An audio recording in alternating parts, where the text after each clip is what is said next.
घर का भेदी परस्परस्य मर्माणि ये न रक्षन्ति जन्तवः तैव निधन यान्ति बद्मिको दर्शपवत्। एक दूसरे का भेद खोलने वाले स्वयं नष्ट हो जाते हैं। एक नगर में देवशक्ति नाम का राजा रहता था। उसके पुत्र के पेट में एक सांप चला गया था। उस सांप ने वही अपना बिल बना लिया था। पेट में बैठे सांप के कारण उसके शरीर का प्रतिदिन क्षय होता जा रहा था।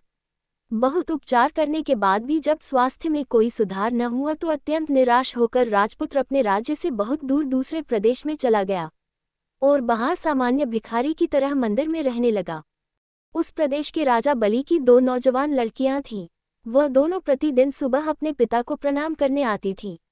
उनमें से एक राजा को नमस्कार करती हुई कहती थी, महाराज जय हो, आपकी कृपा से ही संसार के सब सुख हैं। दूसरी कहती थी, महाराज ईश्वर आपके कर्मा का फल दे। दूसरी के वचन को सुनकर महाराज क्रोधित हो जाता था। एक दिन इसी क्रोधावेश में उसने मंत्री को बुलाकर श्राद्ध मंत्री, इस कटु बोलने वाली लड़की को किसी गरीब परदेसी के हाथों में दे दो, जिससे यह अपने कर्मा का फल स्वयं चखे। मंत्रियों ने राजाज्ञा से उस लड़की का विवाह मंदिर में सामान्य भिखारी की तरह ठहरे परदेसी राजपुत्र के साथ कर दिया। राजकुमारी ने उसे ही अपना पति मानकर सेवा की। दोनों ने उस देश को छोड़ दिया। थोड़ी दूर जाने पर वे एक तालाब के किनारे ठहरे। वहां राजपुत्र को छोड़कर उसकी पत्नी पास के गांव से घी, तेल, अन्न आदि सौदा लेने गई। सौदा लेकर जब वह वापस आ रही थी तब उसने देखा कि उसका पति तालाब से कुछ दूरी पर एक सांप के बिल के पास सो रहा है। उसके मुख से एक फनियल सांप बाहर निकलकर हवा खा रहा था। एक दूसरा सांप भी अपने बिल से निकलकर फन फैलाए वहीं बैठा था। दोनों में बातचीत हो रही थी। बिल वाला सांप पेट वाले सांप से कह रहा था, दुष्ट, तू इतने सवोग सुंदर राजकुमार का जीवन क्यों नष्ट कर रहा है। नो पेट वाला सांप बोला, तू भी तो इस बिल में पड़े सुने कलश को दूषित कर रहा है। बिल वाला सांप बोला, तो क्या तू समझता है कि तुझे पेट से निकालने की दवा किसी को भी मालूम नहीं। कोई भी व्यक्ति राजकुमार को उकाली हुई कांजी की राय पिलाकर तुम्हें मार सकता है। पेट वाला सांप बोला, तुझे वो तो तेरे बिल में गरम तेल डालकर कोई भी मार सकता है। इस तरह दोनों ने एक दूसरे का भेद खोल दिया। राजकन्या ने दोनों की बातें सुन ली थी। उसने उनकी बताई विधियों से ही दोनों का नाश कर दिया। उसका पति भी निरोग हो गया और बिल में से सोना भरा कलश पाकर गरीबी भी दूर हो गई। तब दोनों अपने देश को चल दिए। राजपुत्र के माता पिता दोनों ने उनका स्वागत किया। Greater than less than, greater than less than अरिसिदन ने भी प्राकारकने की बात का समर्थन करते हुए यही निश्चय किया कि स्थिरजीवी की हत्या न को जाए। रक्ताक्ष का उल्लूकराज के इस निश्चय से गहरा मतभेद था। वह स्थिरजीवी की मृत्यु में ही उल्लुओं का हित देखता था। अतः उसने अपनी सम्मति प्रकट करते हुए अन्य मंत्रियों से कहा कि तुम अपनी मूर्खता से उल्लूक वंश का नाश कर दोगे। किंतु रक्ताक्ष की बात पर किसी ने ध्यान नहीं दिया। उल्लूकराज के सैनिकों ने स्थिरजीवी कौवे को शैया पर लिटा कर अपने पवेती या दुगे की ओर कूच कर दिया। दुगे के पास पहुंचकर स्थिरजीवी ने उल्लूकराज से निवेदन किया, महाराज मुझ पर इतनी कृपा क्यों करते हो। नौ मैं इस योग्य नहीं हूँ। अच्छा हो आप मुझे जलती हुई आग में डाल दें। उल्लूकराज ने कहा, ऐसा क्यों कहते हो। नो स्थिरजीवी खासमी, आग में जलकर मेरे पापों का प्रायश्चित हो जाएगा। मैं चाहता हूं कि मेरा वायसत्व आग में नष्ट हो जाए और मुझ में उल्लूकत्व आ जाए, तभी मैं उस पापी मेघवन से बदला ले सकूंगा। रक्ताक्ष स्थिरजीवी की इस पाखंड भरी चालों को खूब समझ रहा था। उसने कहा, स्थिरजीवी तू बड़ा चतुर और कुटिल है। मैं जानता हूं कि उल्लू बनकर भी तू कौवों का ही हित सोचेगा। तुम्हें भी उसी चूहिया के तरह अपने वंश से प्रेम है जिसने सूर्य, चंद्र, वायु, पवेत आदि वरों को छोड़कर एक चूहे का ही वरण किया था। मंत्रियों ने रक्ताक्ष से पूछा, वह किस तरह। नौ रक्ताक्ष ने तब चूहिया के स्वयंवर की यह कथा गुनाई। चूहिया का स्वयंवर स्वजातीय दुरतिक्रमा, स्वजातीय ही सबको प्रिय होते हैं। गंगा नदी के किनारे एक तपस्वियों का आश्रम था। वहां याक्षवल्क्य नाम के मुनि रहते थे। मुनिवर एक नदी के किनारे जल लेकर आचमन कर रहे थे कि पानी से भरी हथेली में ऊपर से एक चूहिया गिर गई। उस चूहिया को आकाश में बाज लिए जा रहा था। उसके पंजे से छूटकर वह नीचे गिर गई। मुनि ने उसे पीपल के पत्ते पर रखा और फिर से गंगाजल में स्नान किया। चूहिया में अभी प्राण शेष थे। उसे मुनि ने अपने प्रताप से कन्या का रूप दे दिया और अपने आश्रम में ले आए। मुनि पत्नी को कन्या अर्पित करते हुए मुनि ने कहा कि इसे अपनी ही लड़की की तरह पालना। उनके अपनी कोई संतान नहीं थी, इसलिए मुनि पत्नी ने उसका लालन पालन बड़े प्रेम से किया। 12 वर्षे तक बहू उनके आश्रम में पलती रही। जब वह विवाहद योग्य अवस्था की हो गई तो पत्नी ने मुनि से कहा, नाथ, अपनी कन्या अब विवाह योग्य हो गई है, इसके विवाह का प्रबंध कीजिए। मुनि ने कहा, मैं अभी आदित्य को बुलाकर इसे उसके हाथ सौंप देता हूँ। यदि इसे स्वीकार होगा तो उसके साथ विवाह कर लेगी, अन्यथा नहीं। मुनि ने आदित्य को बुलाकर अपनी कन्या से पूछा, क्या तुम्हें ये त्रिलोक का प्रकाश देने वाला सूर्य प्रतिरूप से स्वीकार है? पुन्नी ने उत्तर दिया, तात, ये तो आप जैसा गर्म है, मुँह स्वीकार नहीं। इससे अच्छा कोई वर बुलाइए। मुनि ने सूर्य से पूछा कि वह अपने से अच्छा कोई वर बतलाए। सूर्य ने कहा, मुझसे अच्छे मेघ हैं, जो मुझे ढककर छिपा लेते हैं। मुनि ने मेघ को बुलाकर पूछा, क्या ये तुरे स्वीकार है? एक कन्या ने कहा, ये तो बहुत काला है, इससे भी अच्छे किसी वर को बुलाओ। मुनि ने मेघ से भी पूछा कि उससे अच्छा कौन है। मेघ ने कहा, हमसे अच्छी वायु है, जो हमें उड़ाकर दिशा दिशाओं में ले जाती है। मुनि ने वायु को बुलाया और कन्या से स्वीकृति पूछी। कन्या ने कहा, तात, ये तो बड़ी चंचल है, इससे भी किसी और अच्छे वर को बुलाओ। मुनि ने वायु से भी पूछा कि उससे अच्छा कौन है। वायु ने कहा, मुझसे अच्छा परत है, जो बड़ी से बड़ी आंधी में भी स्थिर रहता है। मुनि ने पर्वत को बुलाया तो कन्या ने कहा, तात, ये तो बड़ा कठोर और गंभीर है, इससे अधिक अच्छा कोई बर बुलाओ। मुनि ने पर्वत से कहा कि वह अपने से अच्छा कोई बर सुमाए। तब पर्वत ने कहा, मुझसे अच्छा चूहा है, जो मुझे तोड़कर अपना बिल बना लेता है। मुनि ने तब चूहे को बुलाया और कन्या से कहा, पुत्री, यह मूषकराज तुझे स्वीकार हो तो इससे विवाह कर ले। मुनिकन्या ने मूषकराज को बड़े ध्यान से देखा, जिसके साथ उसे विलक्षण अपनापन अनुभव हो रहा था। प्रथम दृष्टि में ही वह उस पर मुग्ध हो गई और बोली, मुझे मूषिका बनाकर मूषकराज के हाथ सौंप दीजिए। मुनि ने अपने तपोबल से उसे फिर चूहिया बना दिया और चूहे के साथ उसका विवाह कर दिया। 8 ग्रेटर देन रक्ताक्ष द्वारा ये कहानी सुनने के बाद भी उलूकराज के सैनिक स्थिरजीवी को अपने दुर्ग में ले गए। दुर्ग के द्वार पर पहुंचकर उलूकराज अरिमदेन ने अपने साथियों से कहा कि स्थिरजीवी को वही स्थान दिया जाए जहां वह रहना चाहे। स्थिरजीवी न सोचा कि उसे दुर्ग के द्वार पर ही रहना चाहिए, जिससे दुर्ग से बाहर जाने का अवसर मिलता रहे। यही सोच उसने उलूकराज से कहा, देव, आपने मुझे यह आदर देकर बहुत लज्जित किया है। मैं तो आपका सेवक ही हूँ और सेवक के स्थान पर ही रहना चाहता हूँ। मेरा स्थान दुर्ग के द्वार पर ही रखिए। द्वार की जो धूल आपके पद कमलों से पवित्र होगी, उसे अपने प्रस्तक पर रखकर ही मैं अपने को सौभाग्यवान मानूंगा। उलूकराज इन मीठे वचनों को सुनकर फूलने न समाये। उन्होंने अपने पताथियों को कहा कि स्थिरजीवी को यथेष्ट भोजन दिया जाए। प्रतिदिन खादो और पुष्ट भोजन खाते खाते स्थिरजीवी थोड़े ही दिनों में पहले जैसा मोटा और बलवान हो गया। रक्ताक्ष ने जब स्थिरजीवी को हृष्टपुष्ट होते देखा तो वह मंत्रियों से बोला, यहाँ सभी मूखे हैं। जिस तरह उस सोने की बीट देने वाले पक्ति ने कहा था कि यहाँ सब मूख हैं, उसी तरह मैं कहता हूँ, यहाँ सभी मुखमंडल है। मंत्रियों ने पूछा, किस पक्ति की तरह? 9 तब रक्ताक्ष ने खरनपक्षति की यह कहानी सुनाई। मुखमंडली 8 तारांकन 9 अजय 95 स्वव्य मुखमंडलम। अचानक हाथ में आए धन की अविश्वासवश छोड़ना मूर्खता है, उसे छोड़ने वाले मूर्खमंडल का कोई उपाय नहीं। एक पवेतीय प्रदेश के महाकाय वृक्ष पर सिंधुक नाम का एक कति रहता था। उसकी विष्ठा में स्वर्ण कन्हाते थे। एक दिन एक व्याध उधर से गुजर रहा था। व्याध को उसकी विष्ठा के स्वर्णमयी गहने का ज्ञान नहीं था। इससे संभव था कि व्याध उसकी उपेक्षा करके आगे निकल जाता, किंतु मूले सिंधुक पक्षी ने वृक्ष के प्रपर से व्याध के सामने ही खरनकन पूर्ण विष्ठा कर दी। उसे रेख व्याध ने वृक्ष पर जाल फैला दिया और स्वर्ण के लोभ से उसे कर लिया। उसे पकड़कर व्याध अपने घर ले आया, वहां उसे पिंजरे पम रख लिया। लेकिन दूसरे ही दिन उसे यह डर सताने लगा कि कहीं कोई आदमी पक्षी की विष्ठा के खने में होने की बात राजा को बता देगा तो उसे राजा के सम्मुख दरबार में पेश होना पड़ेगा। संभव है राजा उसे दंड भी दे। इस भय से उसने स्वयं राजा के सामने पत्ती को पेश कर दिया। राजा ने पक्षियों को पूरी सावधानी के साथ रखने की आज्ञा निकाल दी, किंतु राजा के मंत्री ने राजा को सलाह दी कि इस व्याध की मूर्खतापूर्ण बात पर विश्वास करके उपहास का पात्र न बनो। कभी कोई पत्ती भी खंडमयी विष्ठा दे सकता है, 9 इसे छोड़ दीजिए। राजा ने मंत्री की सलाह मानकर उसे छोड़ दिया।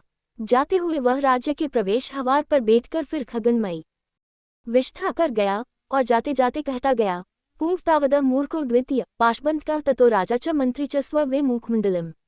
अथोत पहले तो मैं ही मूल्य था, जिसने व्याध के सामने विष्ठा की, फिर व्याध ने मूर्खता दिखलाई जो व्यक्ति ही मुझे राजा के सामने ले गया, उसके बाद राजा और मंत्री भी मुखी की सरताज निकले। इस राज्य में सब मुखमंडल ही एकत्र हुआ है। 58 greater than less then Raktaksha द्वारा कहानी सुनने के बाद भी मंत्रियों ने अपने मूर्खता भरे व्यवहार में परिवर्तन नहीं किया। पहले की तरह ही वे स्थिरजीवी को अन्न मांस खिला पिलाकर मोटा करते रहे। रक्ताक्ष ने ये देखकर अपने पक्ष के साथियों से कहा कि यहाँ हमें नहीं ठहरना चाहिए, हम किसी दूसरे पवेद की ररा में अपना दुख बना लेंगे। हमें उस बुद्धिमान गीदड़ की यहाँ आने वाले संकट को देख लेना चाहिए और देखकर नी गुफा को छोड़ देना चाहिए जिसने शेर के डर से अपना छोड़ दिया था। उसके साथियों ने पूछा किस गीदड़ की तरह नो। रक्ताक्ष ने तब शेर और गीदड़ की वो कहानी सुनाई जिसमें बोली थी, बोलने वाली गुफा अनागत्य कुरुते सशोभते, ग्राने वाले संकट को देखकर अपना भावी कार्यक्रम निश्चय करने वाला सुखी रहता है। एक जंगल में खर नखर नाम का शेर रहता था। एक बार इधर उधर बहुत दौड़ धूप करने के बाद उसके हाथ कोई शिकार नहीं आया। भूख प्यास से उसका गला सूख रहा था। शाम होने पर उसे एक गुफा दिखाई दी। वह उस गुफा के अंदर घुस गया और सोचने लगा, रात के समय रहने के लिए इस गुफा में कोई जानवर अवश्य आएगा, उसे मारकर भूख मिटाऊंगा। तब तक इस गुफा में ही छिपकर बैठता हूँ। इस बीच उस गुफा का आदिवासी ददेपुच नाम का गीदड़ वहां आ गया। उसने देखा गुफा के बाहर शेर के पदचिन्हों की पंक्ति है। पदचिन्ह गुफा के अंदर तो गए थे लेकिन बाहर नहीं आए थे। गीदड़ ने सोचा मेरी गुफा में कोई शेर गया अवश्य है, लेकिन वह बाहर आया या नहीं इसका पता कैसे लगाया जाए। अंत में उसे एक उपाय सूझ गया। गुफा के द्वार पर बैठकर वह किसी को संबोधन करके पुकारने लगा, मित्र मैं आ गया हूँ, तूने मुझे वचन दिया था कि मैं आऊंगा तो तू मुझसे बात करेगा, अब चुप क्यों है नो।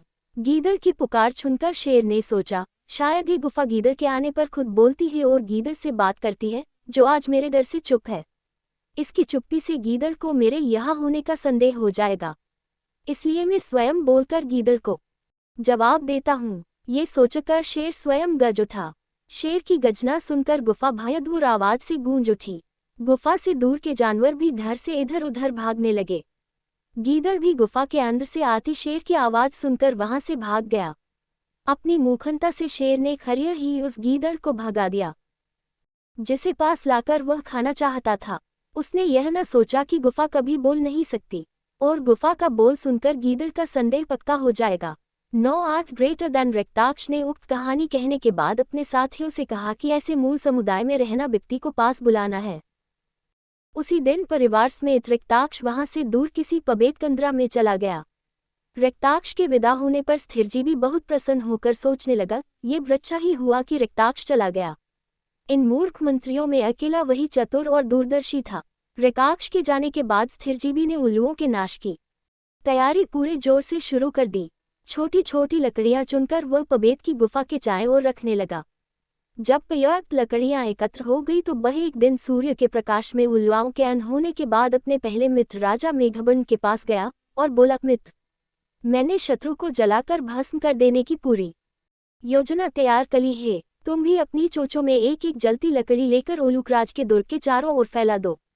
दुगे जलकर राख हो जाएगा, शत्रुदुल अपने ही घर में जलकर नष्ट हो जाएगा। ये बात सुनकर मेघवरन बहुत प्रसन्न हुआ। उसने स्थिरजीवी से कहा, महाराज कुशल क्षेम से तो रहे, बहुत दिनों के बाद झाप के दर्शन हुए हैं। स्थिरजीवी ने कहा, वत्स ये समय बातें करने का नहीं। यदि किसी शत्रु ने वहां जाकर मेरे यहाँ आने की सूचना दे दी तो बना बनाया खेल बिगड़ जाएगा। शत्रु कहीं दूसरी जगह भाग जाएगा। जो काम शीघ्रता से करने योग्य दो, उसमें विलंब नहीं करना चाहिए। शत्रुकुल का नाश करके फिर शांति से बैठकर बातें करेंगे। मेघवर्ण ने भी यह बात मान ली। कौवे सब अपनी चोंचों में एक एक जलती हुई लकड़ी लेकर शत्रुदुगे की ओर चल पड़े और वहां जाकर लकड़ियां दुर्ग के चारों ओर फैला दी। उल्लुओं के घर जलकर राख हो गए और सारे उल्लू अंध तड़प कर मर गए। इस प्रकार उल्लुओं का वंशनाश करके मेघवर्ण वायसराज फिर अपने पुराने पीपल के वृक्ष पर आ गया। विजय के उपलक्ष्य में सभा बुलाई गई।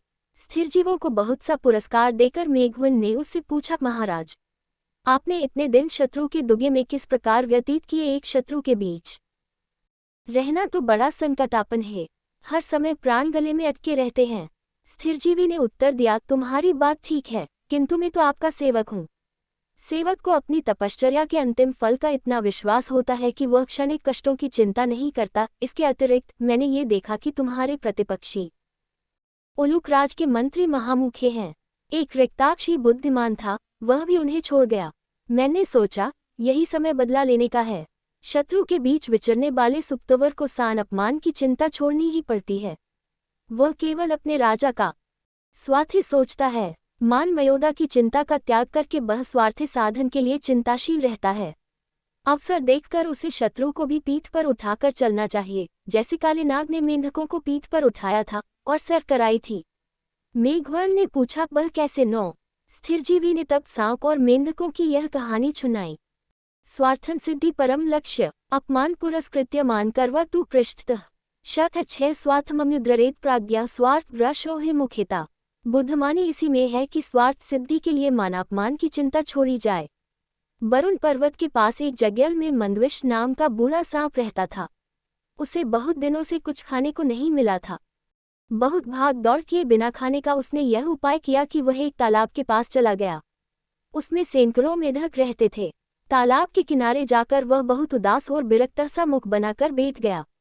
कुछ देर बाद एक मेढक ने तालाब से निकलकर पूछा, मामा क्या बात है, आज कुछ खाते पीते नहीं हो? इतने उदास से क्यों हो? नौ सांप ने उत्तर दिया, मित्र, मेरे उदास होने का विशेष कारण है। मेरे यहाँ आने का भी वही कारण है। मेढक ने जब कारण पूछा तो सांप ने भूठ-मूठ एक कहानी बना ली। वह बोला, बात यह है कि आज सुबह में एक मेढक को मारने के लिए जब आगे बढ़ा तो मेढक वहां से उछलकर कुछ ब्राह्मणों के बीच में चला गया। मैं भी उसके पीछे पीछे वहां गया। वहां जाकर एक ब्राह्मण पुत्र का पैर मेरे शरीर पर पड़ गया। तब मैंने उसे डस लिया। वह ब्राह्मण पुत्र वहीं मर गया। उसके पिता ब्राह्मण ने मुझे क्रोध से जलते हुए ये शाप दिया कि तुम्हें मेंढकों का वाहक बनकर उन्हें सैर कराना होगा। तेरी सेवा से प्रसन्न होकर जो कुछ वे तुझे देंगे वही तेरा आहार होगा। स्वतंत्र रूप से तू कुछ भी खा नहीं सकेगा। यहाँ पर मैं तुम्हारा वाहक बनकर ही आया हूँ। उस मेढक ने यह बात अपने साथी मेंढकों को भी कह दी। सब मेढक बड़े खुश हुए। उन्होंने इसका वृत्तांत अपने राजा जलपाद को भी सुनाया। जलपाद ने अपने मंत्रियों से सलाह करके यही निश्चय किया कि सांप को वाहक बनाकर उसकी सेवा से लाभ उठाया जाए। जलपाद के साथ सभी मेढक सांप की पीठ पर सवार हो गए। जिनको उसकी पीठ पर स्थान नहीं मिला उन्होंने सांप के पीछे गाड़ी लगाकर उसकी सवारी की। सांप पहले तो बड़ी तेजी से दौड़ा, बाद में उसकी चाल धीमी पड़ गई। जलपाद के पूछने पर इसका कारण ये बतलाया, आज भोजन न मिलने से मेरी शक्ति क्षीण हो गई है, कदम नहीं उठते। ये सुनकर जलपाद ने उसे छोटे छोटे मेंढकों को खाने की आज्ञा दे दी। सांप ने कहा, मेढक महाराज, आपकी सेवा से पाए पुरस्कार को भोग कर ही मेरी तृप्ति होगी, यही ब्राह्मण का अभिशाप है। इसलिए आपकी आज्ञा से मैं बहुत उपकृत हुआ हूँ। जलपाद सांप की बात से बहुत प्रसन्न हुआ। थोड़ी देर बाद एक और काला सांप उधर से गुजरा। उसने मेंढकों को सांप की सवारी करते देखा तो आश्चर्य में डूब गया। आश्चर्योन्वित होकर वह मंदविश से बोला, भाई, जो हमारा भोजन है उसे ही तुम पीठ पर सवारी करा रहे हो। ये तो स्वभाव विरुद्ध बात है। मंदविश ने उत्तर दिया, मित्र, यह बात मैं भी जानता हूँ, किंतु समय की प्रतीक्षा कर रहा हूँ। मंदविश ने अनुकूल अवसर पाकर धीरे धीरे सब मेंढकों को खा लिया। मेंढकों का वंशनाश ही हो गया। ग्रेटर दैन नो वायसराज मेघवन ने स्थिरजीवी को धन्यवाद देते हुए कहा, मित्र, आप बड़े पुरुषार्थी और दूरदर्शी है। एक काय को प्रारंभ करके उसे अंत तक निभाने की आपकी क्षमता अनुपम है। संसार में कई तरह के लोग हैं। नीचतम प्रवृत्ति के वे हैं जो विघ्न भय से किसी भी काय का आरंभ नहीं करते। मध्यम वे हैं जो विघ्न भय से हर काम को बीच में छोड़ देते हैं। किंतु उत्कृष्ट वही है जो सैकड़ों विघ्नों के होते हुए भी आरंभ किए गए काम को बीच में नहीं छोड़ते। आपने मेरे शत्रुओं का समूल नाश करके उत्तम काय किया है। स्थिरजीवी ने उत्तर दिया, महाराज, मैंने अपना धर्म में पालन किया। देव ने आपका साथ दिया। पुरुषार्थ बहुत बड़ी वस्तु है, किंतु देव अनुकूल न हो तो पुरुषार्थ भी फलित नहीं होता। आपको अपना राज्य मिल गया, किंतु स्मरण रखिए, राज्य क्षणस्थायी होते हैं। बड़े बड़े विशाल राज्य क्षणों में बनते और मिटते रहते हैं।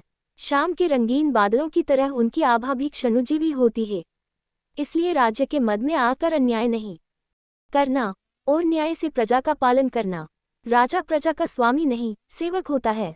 इसके बाद स्थिरजीवी की सहायता से मेघचरण बहुत वर्षों तक सुखपूर्वक राज्य करता रहा। तृतीय तंत्र समाप्त।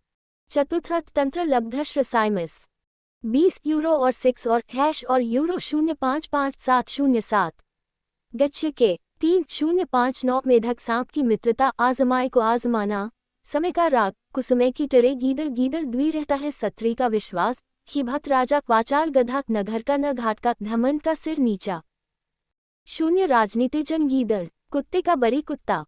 एक बड़ी भील के तट पर सब ऋतुओं में मीठे फल देने वाला जामुन का वृक्ष था। उस वृक्ष पर रक्तमुख नाम का बंद रहता था।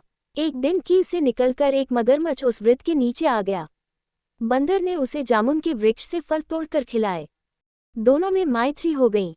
मगरमच्छ जब भी वहां आता बंदर उसे अतिथि मानकर उसका सत्कार करता था। मगरमच्छ भी जामुन खाकर बंदर से मीठी मीठी बातें करता। इसी तरह दोनों की मैत्री गहरी होती गई। मगरमच्छ कुछ जामुन वहीं खा लेता था, कुछ अपनी पत्नी के लिए अपने साथ घर ले जाता था। एक दिन मगर पत्नी ने पूछा, नाथ, इतने मीठे फल तुम कहाँ से और कैसे ले आते हो? मगर ने उत्तर दिया, भील के किनारे मेरा एक मित्र बंद रहता है, वही मुझे ये फल देता है। मगर पत्नी बोली, जो बंदर इतने मीठे फल रोज खाता है उसका दिल भी कितना मीठा होगा। मैं चाहती हूँ कि तू उसका दिल मुझे ला दे। मैं उसे खाकर सदा के लिए तेरी बन जाऊंगी और हम दोनों अनंत काल तक यौवन का सुख भोगेंगे। मगर ने कहा, ऐसा न कह प्रिय, अब तो वह मेरा धर्म भाई बन चुका है, और अब मैं उसकी हत्या नहीं कर सकता। मगर पत्नी, तुमने आज तक मेरा कहा नहीं मोड़ा था, आज यह नई बात कर रहे हो। मुझे संदेह होता है कि वह बंदर नहीं बंदरी होगी, तुम्हारा उससे लगाव हो गया होगा, तभी तुम प्रतिदिन वहां जाते हो। मुझे ये बात पहले मालूम नहीं थी, अब मुझे पता लगा कि तुम किसी और के लिए लंबे सांस लेते हो, कोई और ही तुम्हारे दिल की रानी बन चुकी है। मगरमच्छ ने पत्नी के पैर पकड़ लिए, उसे गोदी में उठा लिया और कहा, मानिनी, मैं तेरा दास हूँ, तू मुझे प्राणों से भी प्रिय है, क्रोध न कर, तुझे अप्रसन्न करके मैं जीवित नहीं रहूंगा। मगर पत्नी ने आंखों में आंसू भर कर कहा, धूत, दिल में तो तेरे दूसरी ही बसी हुई है और मुझे भूठी प्रेमलीला से ठगना चाहता है। तेरे दिल में अब मेरे लिए जगह ही कहाँ है? नौ मुझसे प्रेम होता तो तू मेरे कथन को यूं न ठुकरा देता। मैंने भी निश्चय कर लिया है कि जब तक तुम उस बंदर का दिल लेकर मुझे नहीं खिलाओगे तब तक अनशन करूंगी, भूखी रहूंगी। पत्नी के आमरण अनशन की प्रतिज्ञा ने मगरमच्छ को दुविधा में डाल दिया। दूसरे दिन वह बहुत दुखी दिल से बंदर के पास गया। बंदर ने पूछा, मित्र, आज हंसकर बात नहीं करते, चेहरा कुम्हलाया हुआ है, क्या कारण है इसका? नौ मगरमच्छ ने कहा, मित्रवर, आज तेरी भाभी ने मुँह में बहुत बुरा मला कहा। वह कहने लगी कि तुम बड़े निर्माही हो, अपने मित्र को घर लाकर उसका सत्कार भी नहीं करते। इस कृतघ्नता के पाप से तुम्हारा परलोक में भी छुटकारा नहीं होगा। बंदर बड़े ध्यान से मगरमच्छ की बात सुनता रहा। मगरमच्छ कहता गया, मित्र, मेरी पत्नी ने आज आश्रय किया है कि मैं उसके देवर को लेकर आऊं। तुम्हारी भाभी ने तुम्हारे सत्कार के लिए अपने घर को रत्नों की बंधनवार से सजाया है, वह तुम्हारी प्रतीक्षा कर रही है।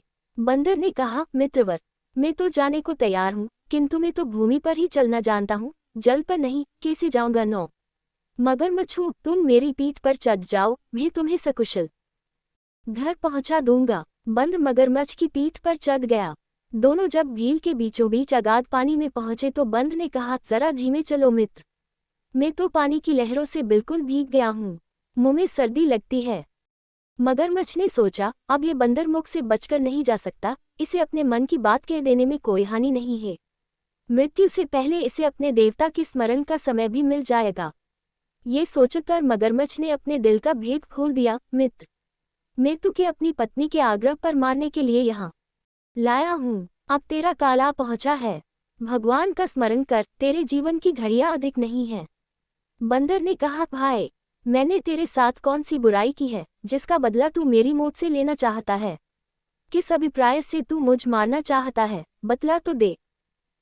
मगरमच्छ, अभिप्राय तो एक ही है, वही है कि मेरी पत्नी तेरे मीठे दिल का रसाखात करना चाहती है। ये सुनकर नीति कुशल बंदर ने बड़े धीरज से कहा, यदि यही बात थी तो तुमने मुझे वह क्यों नहीं कह दिया? मेरा दिल तो वहां वृत्त के एक बिल में सदा सुरक्षित पड़ा रहता है, तेरे कहने पर मैं वही तुझे अपनी भाभी के लिए भेज दे देता। अब तो मेरे पास दिल है ही नहीं, भाभी भूखी रह जाएगी, मुझे तू अब दिल के बिना ही लिए जा रहा है। मगरमच्छ बंद की बात सुनकर प्रसन्न हो गया और बोला, यदि ऐसा ही है तो चल, मैं तुझे फिर जामुन के वृक्ष तक पहुंचा देता हूँ। तू मुझे अपना दिल दे देना, मेरी दुष्ट पत्नी उसे खाकर प्रसन्न हो जाएगी। ये कहकर वह बंदर को वापस ले आया। बंदर किनारे पर पहुंचकर जल्दी से वृक्ष पर चढ़ गया। उसे मानो नया जन्म मिला था। नीचे से मगरमच्छ ने कहा, मित्र, अब वह अपना दिल मुझे दे दो, तेरी भाभी प्रतीक्षा कर रही होगी। 542 बंदर ने हंसते हुए उत्तर दिया, मूर्खे, विश्वासघातक, तुझे इतना भी पता नहीं कि किसी के शरीर में 2 दिल नहीं होते। कुशल चाहता है तो यहाँ से भाग जा और आगे कभी यहाँ मत आना। मगरमच्छ बहुत लज्जित होकर सोचने लगा, मैंने अपने दिल का भेद कहकर अच्छा नहीं किया। फिर से उसका विश्वास पाने के लिए बोला, मित्र, मैंने तो हंसी हंसी में वह बात कही थी, उसे दिल पर न लगा। अतिथि बनकर हमारे घर पर चल, तेरी भाभी बड़ी उत्कंठा से तेरी प्रतीक्षा कर रही है। बंदर बोला, दुष्ट, अब मुझे धोखा देने की कोशिश मत कर, मैं तेरे अभिप्राय को जान चुका हूँ। भूखे आदमी का कोई भरोसा नहीं, ओछे लोगों के दिल में दया नहीं होती। एक बार विश्वासघात होने के बाद मैं अब उसी तरह तेरा विश्वास नहीं करूंगा जिस तरह गंगदत्त ने नहीं किया था। मगरमच्छ ने पूछा, किस तरह? बंदर ने तब गंगदत्त की कथा सुनाई। मेंढक सांप की मित्रता। योमिन कुरुते मित्र वोयाम्यधिकमास न स करोति न संदेदा स्वयं है विषभक्षणम। अपने से अधिक बलशाली शत्रु को मित्र बनाने से अपना आदि नाश होता है। एक कुएं में गंगदत्त नाम का मेढक रहता था। वह अपने मेढक दल का सरदार था। अपने बंधु बांधवों के व्यवहार से खिन्न होकर वह एक दिन कुएं से बाहर निकल आया। बाहर आकर वह सोचने लगा कि किस तरह उनके बुरे व्यवहार का बदला ले। ये सोचते सोचते वह एक सपे के बिल के द्वार तक पहुंचा। उस बिल में एक काला नाग रहता था। उसे देखकर उसके मन में यह विचार उठा कि इस नाग द्वारा अपनी बिरादरी के मेंढकों का नाश करवा दे। शन्ना से शत्रु का वध करवाना ही नीति है। कांदेहा से ही कांटा निकाला जाता है। ये सोचकर वह बिल में घुस गया। बिल में रहने वाले नाग का नाम था प्रियदर्शन। गंगदत्त उसे पुकारने लगा। प्रियदर्शन ने सोचा, ये सांप की आवाज नहीं है, तब कौन मुझे बुला रहा है? किसी के कुलशील से परिचिति पाए बिना उसके संग नहीं जाना चाहिए। कहीं कोई सपेरा ही उसे बुलाकर पकड़ने के लिए न आया हो। अतः अपने बिल के अंदर से ही उसने आवाज दी, कौन है जो मुझे बुला रद्या है? गंगदत्त ने कद्दा, मैं गंगदत्त में धक हूँ, तेरे द्वार पर तुझसे मैत्री करने आया हूँ। ये सुनकर सौंप ने कहा, ये बात विश्वास योग्य नहीं हो सकती। आग और घास में मैत्री नहीं हो सकती। भोजन भोज्य में प्रेम कैसा? बधिक और वध्य में खपन में भी मित्रता असंभव है। गंगदत्त ने उत्तर दिया, तेरा कहना सच है, हम परपक्ष भाव से वैरी हैं, किंतु मैं अपने खजनों से अपमानित होकर प्रतिकार की भावना से तेरे पास आया हूँ। प्रियदर्शन, तू कहाँ रहता है? गंगदत्त, कुएं में। प्रियदर्शन, पत्थर से चिने कुएं में मेरा प्रवेश कैसे होगा? प्रवेश होने के बाद मैं वहां बिल कैसे बनाऊंगा? गंगदत्त, इसका प्रबंध मैं कर दूंगा। वहां पहले ही बिल बना हुआ है, वहां बैठकर तू बिना कष्ट सब मेंढकों का नाश कर सकता है। प्रियदर्शन बूढ़ा सांप था। उसने सोचा, बुढ़ापे में बिना कष्ट भोजन मिलने का अवसर नहीं छोड़ना चाहिए। गंगदत्त के पीछे पीछे वह कुएं में उतर गया। वहां उसने धीरे धीरे गंगदत्त के वे सब भाई बंधु खा डाले जिनसे गंगदत्त का बैर था। जब सब ऐसे मेढक समाप्त हो गए तो वह बोला, भप्रनर, तेरे शत्रुओं का तो मैंने नाश कर दिया। अब कोई भी ऐसा मेढक शेष नहीं रहा जो तेरा शत्रु हो। मेरा पेट अब कैसे भरेगा? तू ही मुझे यहाँ लाया था, तू ही मेरे भोजन की व्यवस्था कर। गंगदत्त ने उत्तर दिया, प्रियदर्शन, अब मैं तुम्हें तेरे बिल तक पहुँचा देता हूँ। जिस मार्ग से हम यहाँ आए थे उसी मार्ग से बाहर निकल चलते हैं। प्रियदर्शन, ये कैसे संभव है? उस बिल पर तो अब दूसरे सांप का अधिकार हो चुका होगा। गंगदत्त, फिर क्या किया जाए? प्रियदर्शन, अभी तक तूने मुझे अपने शिन्नू मेंढकों को भोजन के लिए दिया है। अब दूसरे मेंढकों में से एक एक करके मुझे देता जा, अन्यथा मैं सबको एक ही बार खा जाऊंगा। गंगदत्त अब अपने किए पर पछताने लगा। जो अपने से अधिक बलशाली शत्रु को मित्र बनाता है उसकी यही दशा होती है। बहुत सोचने के बाद उसने निश्चय किया कि वह शेष रह गए मेंढकों में से एक एक को सांप का भोजन बनाता रहेगा। सवेनाश के अवसर पर आधे को बचा लेने में ही बुद्धिमानी है। सबन संहरण के समय अल्पदान करना ही दूरदर्शिता है। दूसरे दिन से सांप ने दूसरे मेंढकों को भी खाना शुरू कर दिया। वे भी शीघ्र ही समाप्त हो गए। अंत में एक दिन सांप ने गंगदत्त के पुत्र यमुनादत्त को भी खा लिया। गंगदत्त अपने पुत्र की हत्या पर रो उठा। उसे रोता देखकर उसकी पत्नी ने कहा, अब रोने से क्या होगा? अपने जातीय भाइयों का नाश करने वाला खया भी नष्ट हो जाता है। अपने ही जब नहीं रहेंगे तो कौन हमारी रक्षा करेगा? अगले दिन प्रियदर्शन ने गंगदत्त को बुलाकर फिर कहा कि मैं भूखा हूँ, मेंढक तो सभी समाप्त हो गए। अब तू मेरे भोजन का कोई और प्रबंध कर। गंगदत्त को एक उपाय सूझ गया। उसने कुछ देर विचार करने के बाद कहा, प्रियदर्शन, यहाँ के मेंढक तो समाप्त हो गए, अब मैं दूसरे कुओं से मेंढकों को बुलाकर तेरे पास लाता हूँ, तू मेरी प्रतीक्षा करना। प्रियदर्शन को एक युक्ति समझ आ गई। उसने गंगदत्त को कहा, तू मेरा भाई है, इसलिए मैं तुम्हें नहीं खाता। यदि तू दूसरे मेंढकों को बुला लाएगा तो तू मेरे पिता समान पूज्य हो जाएगा। गंगदत्त अवसर पाकर कुएं से निकल गया। प्रियदर्शन प्रतिज्ञन उसकी प्रतीक्षा में बैठा रहा। बहुत दिन तक भी जब गंगदत्त वापस नहीं आया तो सांप ने अपने पड़ोस के बिल में रहने वाली गौ से कहा कि तू मेरी सहायता कर। बाहर जाकर गंगदत्त को खोजना और उसे कहना कि यदि दूसरे मेंढक नहीं आते तो भी वह आ जाए, उसके बिना मेरा मन नहीं लगता। गौ ने बाहर निकलकर गंगदत्त को खोज लिया। उससे भेंट होने पर वह बोली, गंगदत्त, तेरा मित्र प्रियदर्शन तेरी राह देख रहा है, चल उसके मत को धीरज बंधा, वह तेरे बिना बहुत दुखी है। 9 गंगदत्त ने गौ से कहा, नहीं, मैं अब नहीं जाऊंगा। संसार में भूखे का कोई भरोसा नहीं, ओछे आदमी प्रायः निदय हो जाते हैं। प्रियदर्शन को कहना कि गंगदत्त अब वापस नहीं आएगा। गौ वापस चली गई। Greater than less then 5-8 greater than less then ये कहानी सुनाने के बाद बंदर ने मगरमच्छ से कहा कि मैं भी गंगदत्त की तरह वापस नहीं जाऊंगा। मगरमच्छ बोला, मित्र, यह उचित नहीं है, मैं तेरा सत्कार करके कृतघ्नता का प्रायश्चित करना चाहता हूँ। यदि तू मेरे साथ नहीं जाएगा तो मैं यही भूख से प्राण दे दूंगा। बंदर बोला, मूखे, क्या मैं लंबकनों जैसा मूखे हूँ जो स्वयं मौत के मुख में जा पड़ूंगा? वह गधा शेर को देखकर वापस चला गया था, लेकिन फिर उसके पास आ गया। मैं ऐसा अंधा नहीं हूँ। साथ तब बंदर ने ये कहानी सुनाई।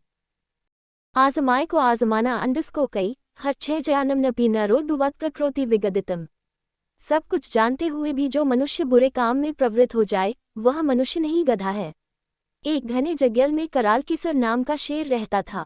उसके साथ दूसरक नाम का गीदड़ भी सदा सेवा काय के लिए रहा करता था। शेर को एक बार एक मता हाथी से लड़ना पड़ा था।